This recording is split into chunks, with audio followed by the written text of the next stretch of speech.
Religion does not play a constitutive role, but of course the polis model can be transferred to groups centered around the organizing core of a religion. The community itself does not have to be static or oriented only towards its historical foundation. So it is not inherently conservative.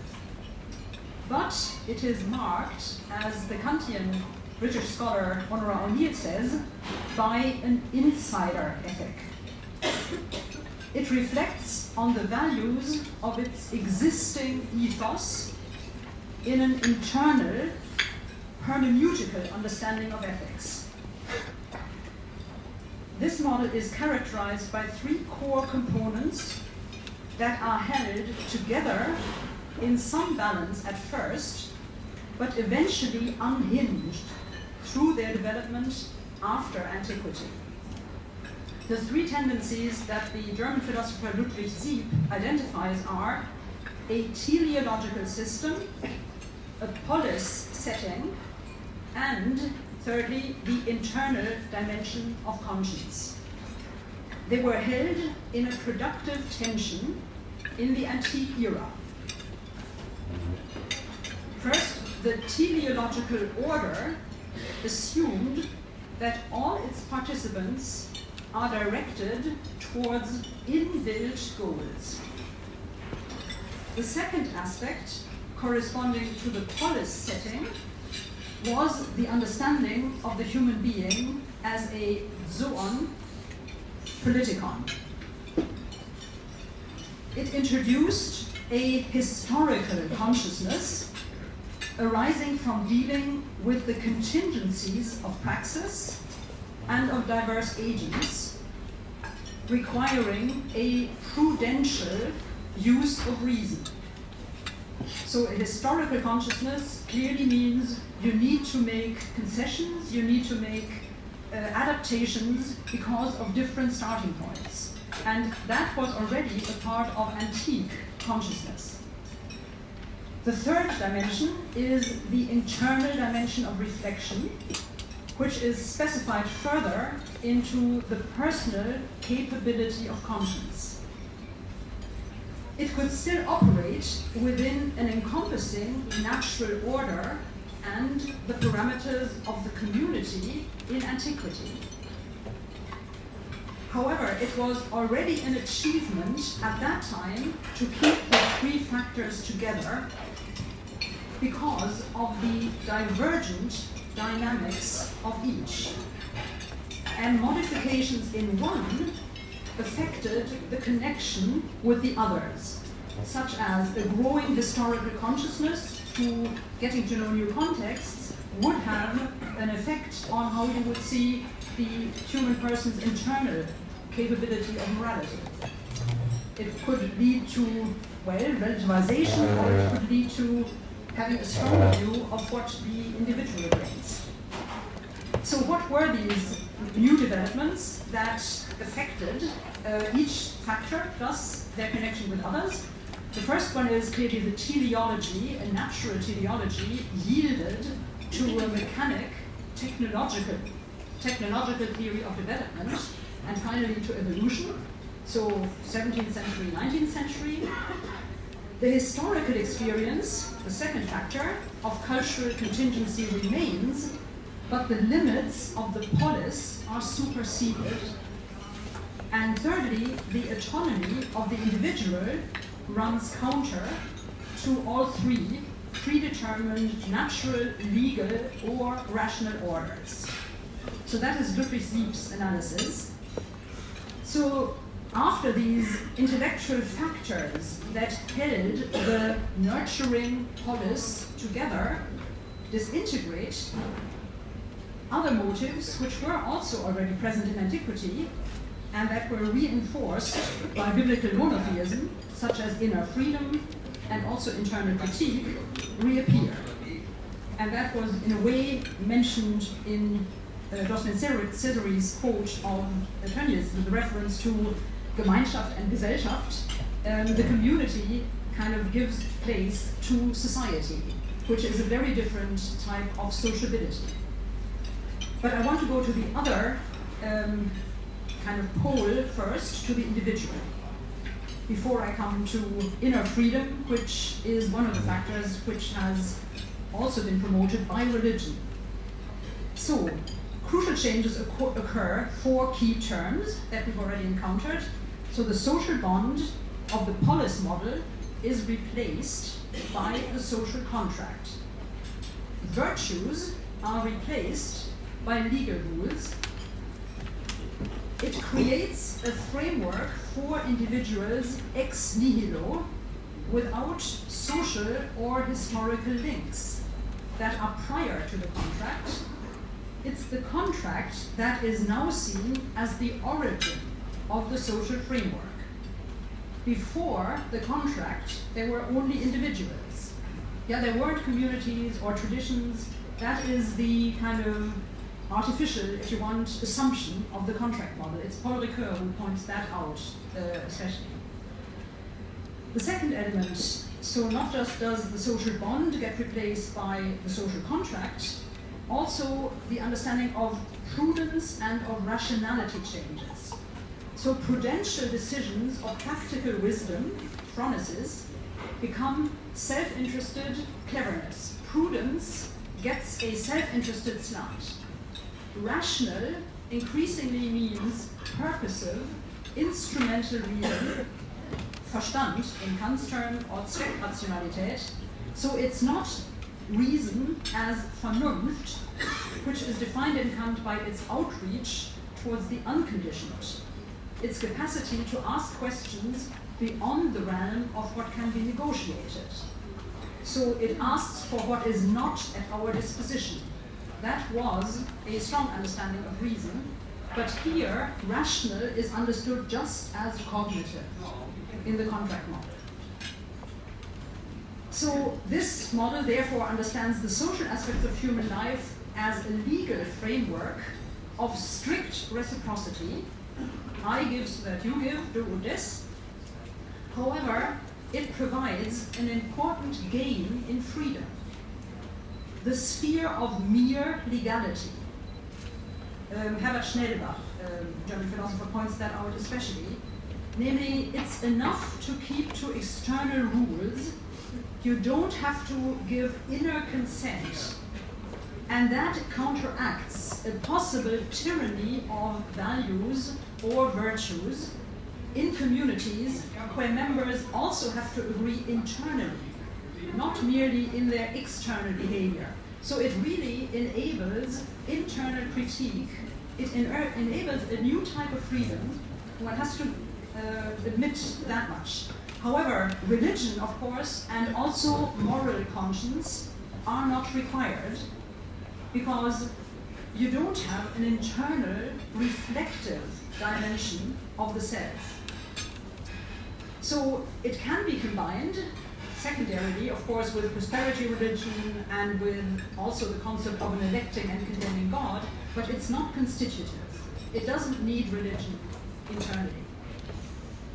I want to point out the consequences for the moral foundations of democracy with Jürgen Habermas's critical point. A strong warning is expressed by Jürgen Habermas, who regards the democratic bond as being under threat of corrosion by markets, assuming regulatory functions in domains of life that used to be held together by norms, in other words, by political means or through pre-political forms of communication. So in the community model, the polis, you have, of course, pre-political forms of communication, and in a pluralistic democracy, you have political means. And both get replaced by market mechanisms. He concludes an uncontrolled entgleisende modernization of society could undermine the form of solidarity on which the democratic state depends, even if it cannot enforce it. Then the constellation that Böckenförde has in mind would transpire, namely the transformation of the citizens of prosperous and peaceful liberal societies into isolated, self-interested monads who use their individual liberties exclusively against one another like weapons. So individual rights like weapons. I mean, that is really the very sad decline of something that was originally meant to be universal. But what about Böckenförde, his quote here, Böckenförde, who has been translated into Italian and into many languages, but not into English. So he was a constitutional lawyer and Supreme Court judge, and he had formulated the following paradox in 1964. The pacified secular state is reliant on normative presuppositions that it cannot itself guarantee. So you have two poles. On the one hand, you have the neutrality of the state, which was realized for reasons of principle, to protect the freedoms of religion and worldview. State neutrality and religious freedom are two sides of the same medal. And tomorrow, the Giuseppe Alberigo Senior Award will go to Freedom of Religion or Belief, an international law commentary by Helen Bielefeld, Nazir Ghanea, and Michael Wiener. So they are clearly on the side of that very precious good, the neutrality of the state. However, on the other hand, this act of respect for individual freedom is also a risk, because the state has made itself dependent on the vitality of the moral sources that feed or nurture its self-understandings in society. So civil society cannot be controlled. You just have the constitutive traditions, and if they decline, falter, or become fundamentalist or so, the state can't really replace them. So these are the so-called pre-political and also, of course, pre-contract foundations, and they have to deliver imaginative, symbolic, conceptual, and motivational resources that support the ability to live together. So the choice is between creating isolated, self-interested monads who use their individual liberties exclusively against one another like weapons, and an understanding of individual selfhood that includes a moral, not just a legal relationship to the other. And that's, I think, what the third model does develop, namely inner freedom, morality, and solidarity, a universalist approach. The Austrian philosopher Herta Navelucekal observes that in contemporary philosophical ethics, morality is increasingly replaced by the logics of contract. Yet, when the term autonomy is used to cover actions both from self-interest, as in contract, and from morality, the danger is that the moral subject is emptied. It means two opposite things at the same time. And this has consequences also for how faith traditions are seen. She points out, losing the inner dimension of morality out of sight results in an equal failure to illuminate the possible link between morality and religious faith. A self-sufficient social contract has no connection to religion. A different concept of agency, self-reflection, and freedom is needed. Autonomy, not primarily as choice, but as self-legislation that respects the other, even when they are unlovable, as Kant says, and that is solidaric with people oppressed and in need.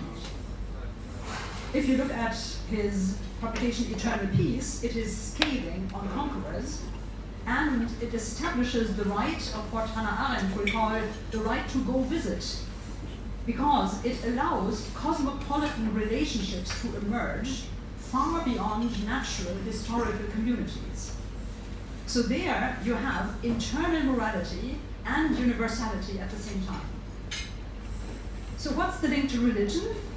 An analysis of the goodwill and of our finitude shows that hope is central for agency. The question of meaning or happiness cannot be put off for Kant, and religion is located as responding to practical reason and its antinomy. It empowers the individual and is the only model that has an internal connection to religion. Historically, faith communities have displayed their capability for self-reflection and transformation through the ages. Katanari points out that religious traditions can only persist through centuries if their believers manage over and over again to reinterpret the core convictions of their faith in a way that renders them accessible and convincing in view of their respective contemporary condition. So the fact that religions have been able to do that each time in new intellectual settings, they haven't merged. Yeah, the word religions are still there. They haven't just amalgamated, nor have they just disappeared. Some have disappeared, and one can ask why, but one should see that religions have had that potential.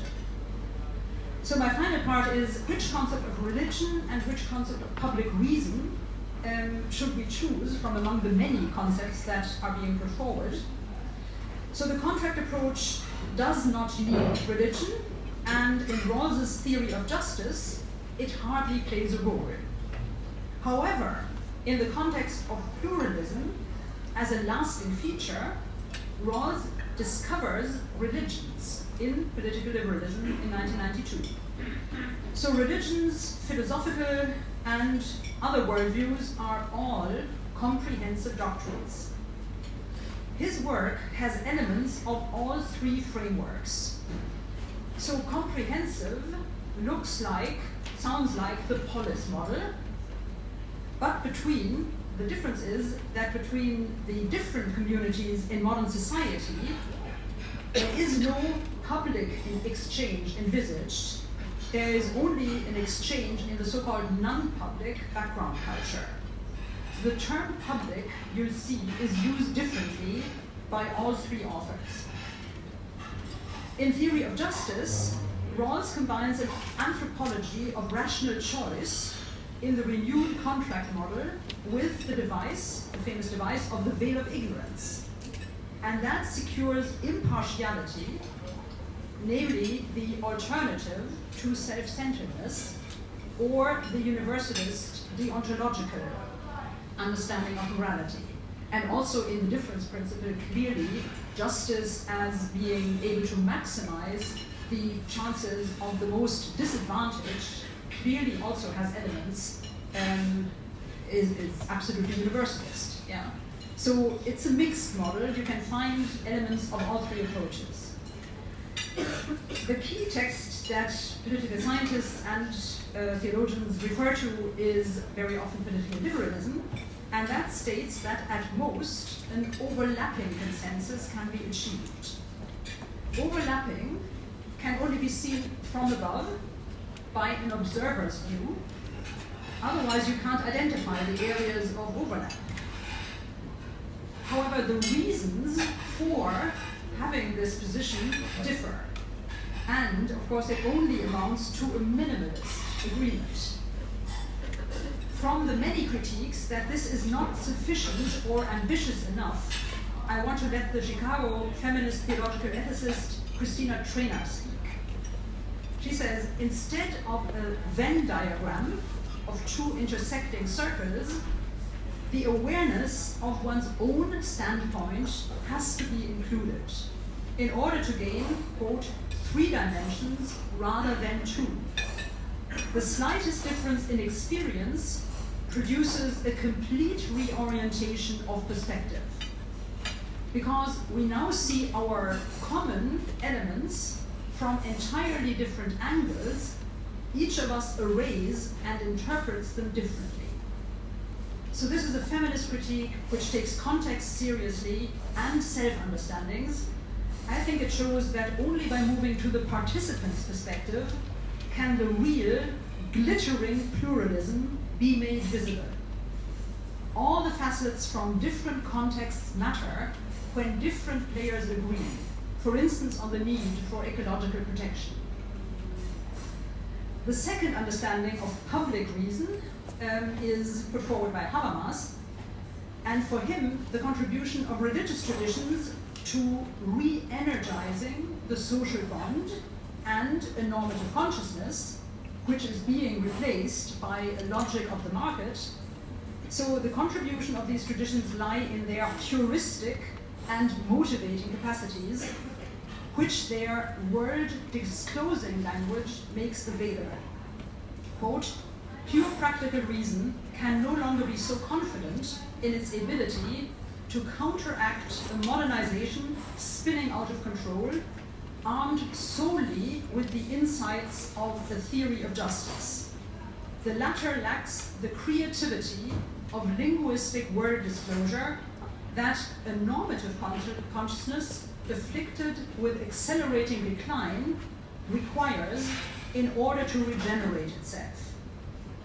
So it's clear that in our current challenges, all resources of meaning are needed, translations are possible, and comprehensive doctrines or traditions are not towers in the landscape like Bologna's impressive Torri Pendenti, the Asinelli and the Garisenda towers.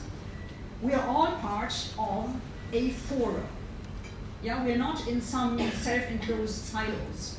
That's his view. We can say more about his view of translation, and that's where the theological critique begins, but at least he certainly sees all these traditions as being needed in a translation between citizens. My third understanding of public comes from Paul Ricoeur. He sees religions as co-founders of the public sphere. They have a historical stake in it. He urges Christian and other communities to take up, quote, without any hang-ups, their part in this co-foundation in open competition with each other, with the other heterogeneous traditions, which themselves are reinvigorated and driven by their unkept promises.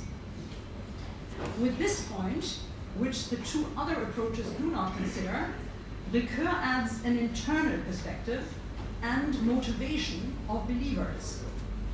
They owe it to their tradition to actualize its unspent potential today in dynamic and praxis-oriented ways. So, as a conclusion, should religions be seen as irritants, as counteragents, as monoliths, as go-between mediators, or as competitors for public reason? What is clear is that comprehensive doctrines or traditions, among them religions, are examples of the good only in a formal sense. It is a matter of moral examination whether they are good also in their content, or whether they are dismissive of other communities, coercive, or reductionist. Habermas has established three criteria for religious traditions: the ability and willingness to recognize the distinction between secular and religious authority, the ability and willingness to allow for the autonomy of the sciences and humanities, and the willingness to accept the existence of other religions. I think these 3 points are irrefutable, and one can of course argue that they have been achieved in the history of certainly the monotheisms, but of course they've also been betrayed, and certainly the Christian confessions, for different reasons, found it hard to accept human rights. Yeah, it took them a long time to accept that this is a necessary level. However, the secular side is equally afflicted with tendencies that need to be corrected. Above all, the reduction of morality to law, of the human capability for morality to self-interested, prudential caution, insisting on strict reciprocity. If one does that, one won't tend, for instance, a kind of advocatory or anticipatory hand towards the enemy. One will only do what is safe and what will be responded to. There won't be any risks taken in this type of attitude. I give so that you give, but there is no opening. So this is, I think, that point of reducing morality to law, which we need on another level, is one thing that has been noted by quite a number of social ethicists. So the symbolic worlds of the religions, the chain of memory that they give to their adherents, the backdrop of the cosmos or the universe created by God, have the potential to break up a security-driven, suspicious, and cynical view of the other. With a universal creator, of course, everybody is at the same level. Everybody is a creature and can't be kind of just put at a lower level than eye level. So to conclude, as Margit Eckert sums up Paul Ricoeur's conclusions of his reflections on a new ethos for Europe, religions can contribute from their own depth to the task of combining, quote, translation, exchange of cultural memory, and reconciliation as models of intercultural hermeneutics.